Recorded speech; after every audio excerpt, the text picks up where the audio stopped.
Hello बच्चों, ये संस्कृत दिव्यम व्याकरण कक्षा 8 की पुस्तक है। जो पाठ है शब्द रूपाणी। तो शब्द रूपाणी में कुछ प्रश्न उत्तर हैं जो आपको यहाँ बताए गए हैं। अभ्यास एक्सरसाइज आप देख लीजिए।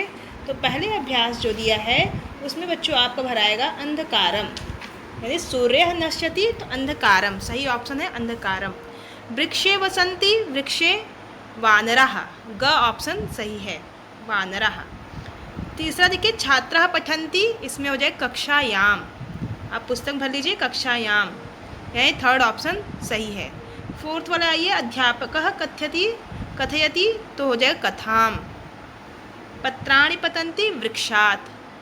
फिर वयं भ्रमामः उपवने, ग ऑप्शन सही है उपवने। कन्या पठति पुस्तकम, कन्या पुस्तकम पठति, ख ऑप्शन सही है। पिता पालयति तो पुत्रम, इसका भी ख ऑप्शन सही है। फिर वयम इच्छामः तो मोक्षम, मोक्षम पे आप टिक लगा लीजिए, ख ऑप्शन सही है।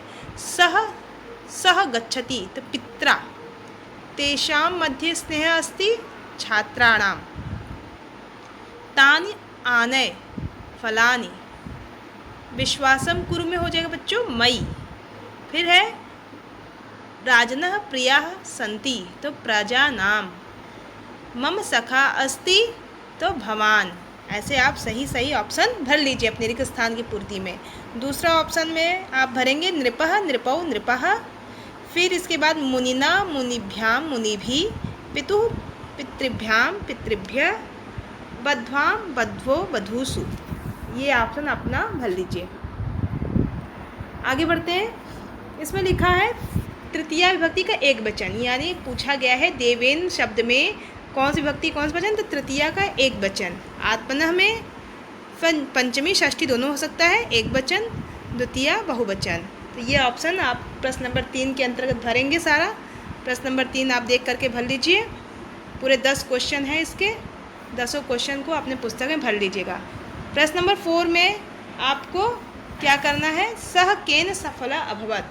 यहाँ पे बोला गया है कि जो रंगीन शब्द, अपने पुस्तक खोलिए दिव्य में, उसमें लिखा है जो वाक्य में रंगीन शब्दों के आधार पर क्या करना है, प्रश्न निर्माण करना है। तो प्रश्न है, उत्तर दिया है सह प्रत्येन सफला अभवत। तो सह प्रत्येन के जगह केन हो जाएगा, वैसे चंद्रमसः के जगह कम हो जाएगा, यानी आपका प्रश्न निर्माण बनेगा। प्रश्न निर्माण के बाद आप क्या करेंगे, प्रश्नवाचक चिन्ह लगाएंगे।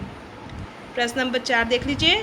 5 में भी ऐसे ही है आपको स्त्रीलिंग रूप में लिखना है। एतेन का एतया, इमम का इमाम, केन का कया, फिर एतहि का एताभि। ऐसे ही सारे ऑप्शन आप प्रश्न नंबर 5 में भर लीजिए। आइए कुछ एक्टिविटी देखते हैं।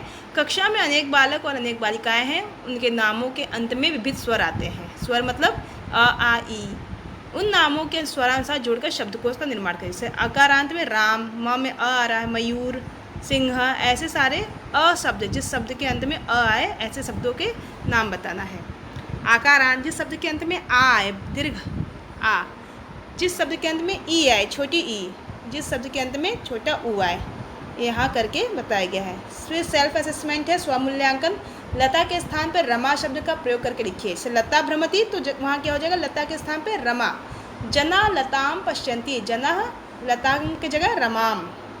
जहाँ जहाँ लता है वहाँ वहाँ आपको रमा करना है। तो यह बहुत ही आसान है, बहुत ही एक्टिविटी द्वारा काम किया गया है, तो आप इसको ऐसे भर लीजिए।